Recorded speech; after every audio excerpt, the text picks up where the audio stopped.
Uh, what are you doing here?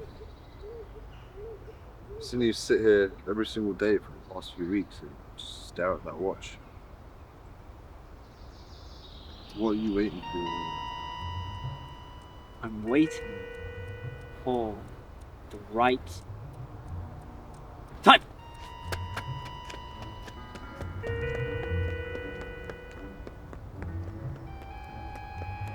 This is Eman Fahis Manar, or more commonly known to most as E.F. Manar. Eman preferred to be called E.F. not because he was ashamed of his cultural heritage, but rather he preferred the eccentricities of the abbreviation. He was always on the hunt for the eccentric and the spectacular. All his life he had been fascinated with the world, its wonders and its joyous beauty. He knew the greatest feeling in the world was spreading joy to others, and he also knew it was his life's mission to spread that joy through his theatrics and bubbling optimism. To make people see the world's wondrous light as he did. The trouble was, he wasn't quite sure how he was going to achieve it.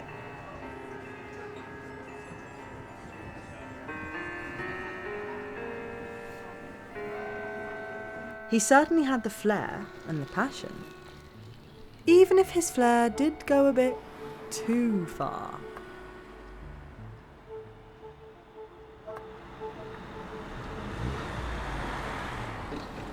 Oi! Why are you walking around with a cane for? Do your legs not work or something? No, they do. Why are you walking around with a cane for, you muppet?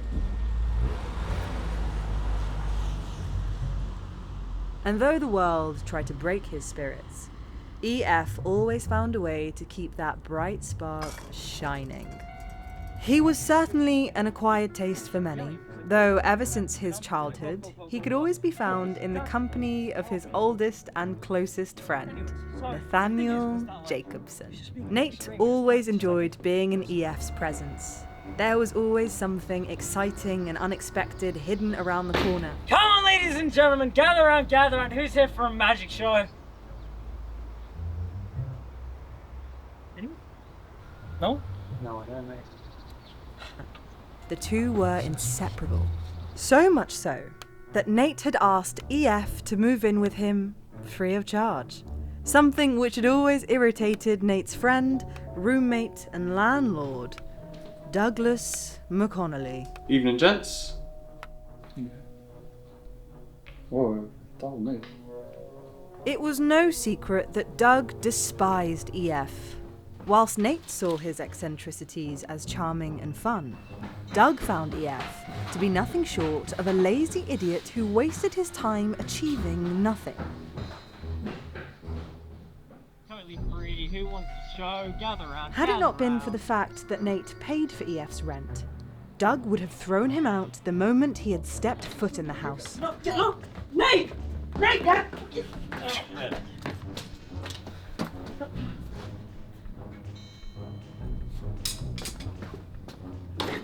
Yet his greed far exceeded his bitterness. E.F., however, was not the stupid lout that Doug assumed him to be. He had always been a studious man, even as a young lad, despite his poor attention span. He was not a bad student. In fact, he was one of the brightest in the class. He just felt as though his studies did not need to be carried out in a classroom. But those around him all knew that with someone as passionate and excitable as he was destined for greatness. Millions of possibilities were at his fingertips, and one of them would help him achieve his mission. He knew it.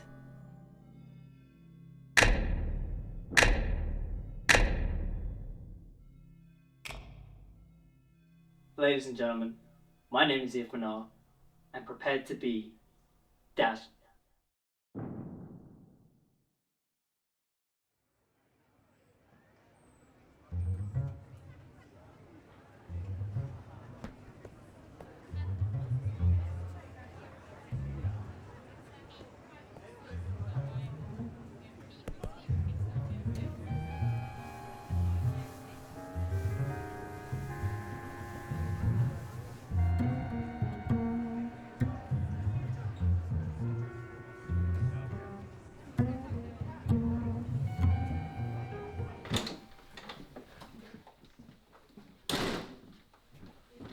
Evening, E.F.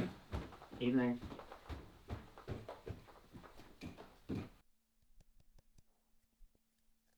He's a bit of a rude git, your friend is. Maybe he's just had a bad day. Bad day? Why do you always defend him? Because you're overreacting. Overreacting. He spends the whole day doing nothing, then comes back and just ignores me. The nerve of him, I swear, he stays in my house. Because I pay for him to. But you shouldn't have to. If you can't see that he's using you. We're not having this conversation again. Now, E.F. was no quitter, for his perseverance was mighty.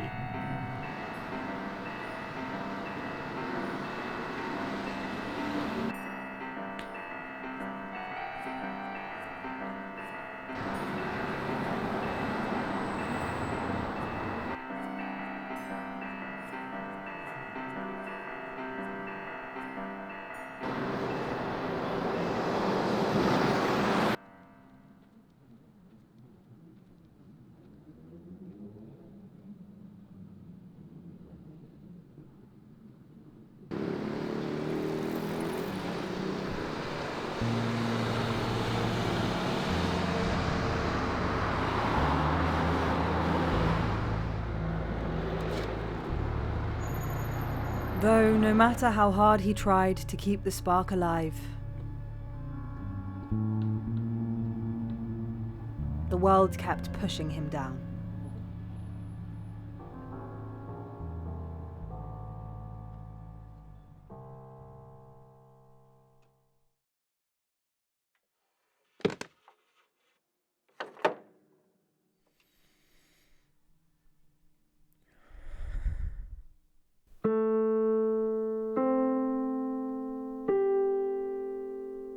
I don't see what your problem is with him.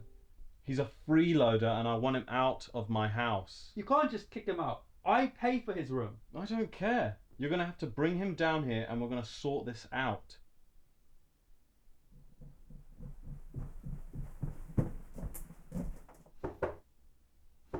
Yeah. You better come down quick. Doug wants a word.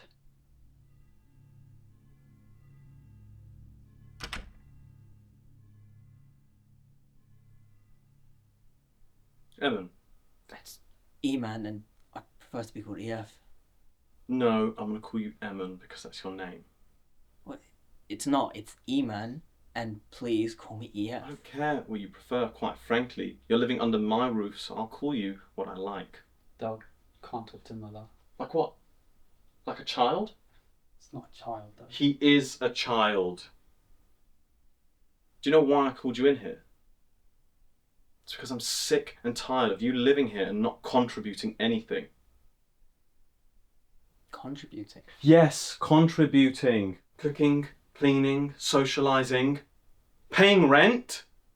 Yeah, but Nate pays for my rent. That's exactly my point. He shouldn't have to. He's too much of a coward to tell you, but I'm not. You're an adult, Emma. You should be paying for your own rent and not using one of your friends. I'm not using him. Yes. Yes, you are, because you are useless. You can't talk to me like that. I can and I will. You are useless. You don't have a job. You don't have any form of income. All you do is spend your time running around town performing these pathetic, stupid little magic tricks that the people watching don't even care for. You're a loser.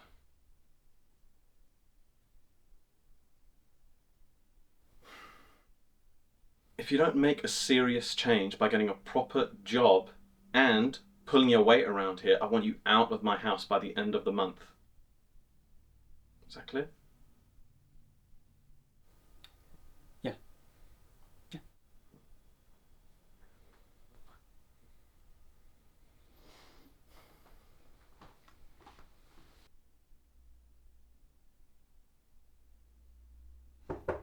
Yeah.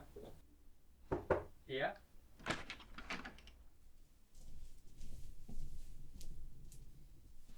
Yeah. Listen. I'm sorry. I should have backed you up more down there. Didn't realise that dog was going to be that harsh. It's fine. He's right. It's over, Nate. Over? This, the magic, the fun, the...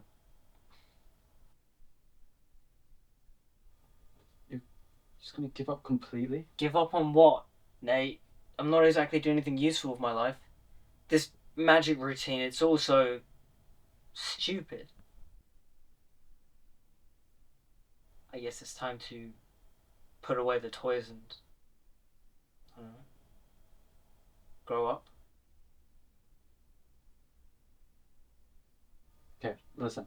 I'm going to help set you up with a job at my bank. Maybe an entry-level position there? At the very least, an interview. How does that sound? Yeah, good. Thank you. It's alright. Nate, Yeah? I'm sorry if you ever thought I was using you. I never thought you were using me.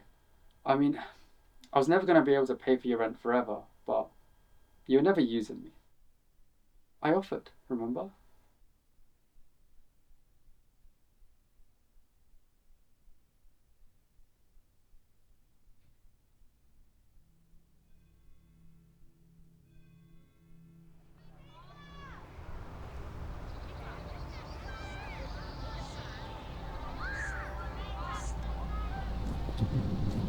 Hello there, Mr. Manar. Hello, Lee. You're dressed awfully well today. What crazy and wacky things do you have planned? I have a job interview. Like a job? A job. Well, good luck then. Thank you.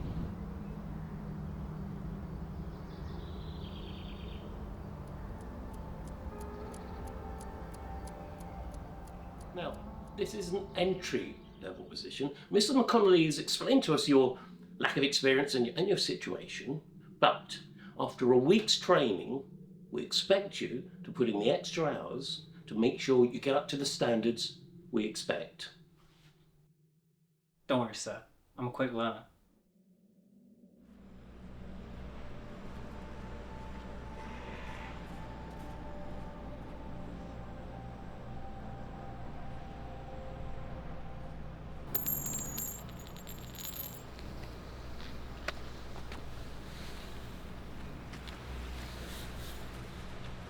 Excuse me, you dropped this.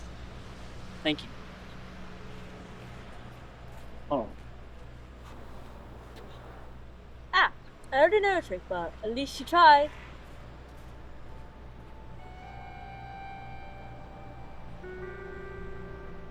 Keep it. Thank you. You have a good day now. You too.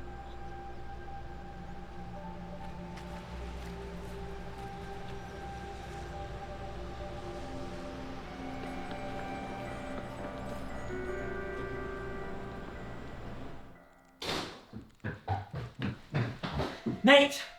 Are you alright? How'd the interview go? Fine. Bad. I don't know.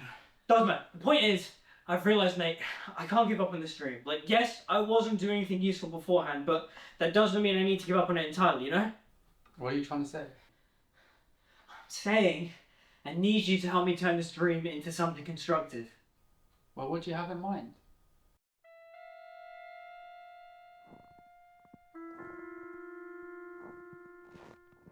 We've been at this for hours and I still have no idea what you're on about. Run it by me again?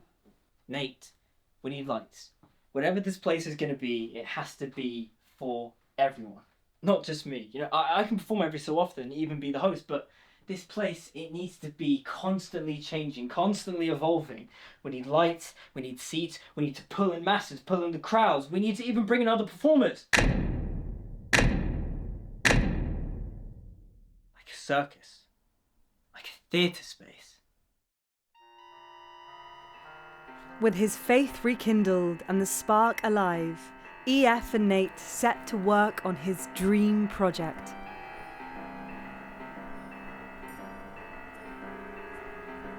It would take them a few years to set things in order, but with a strong determination and undying motivation. They made it work.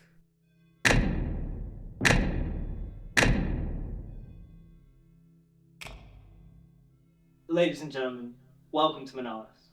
My name is E.F. Manar, and prepared to be dazzled.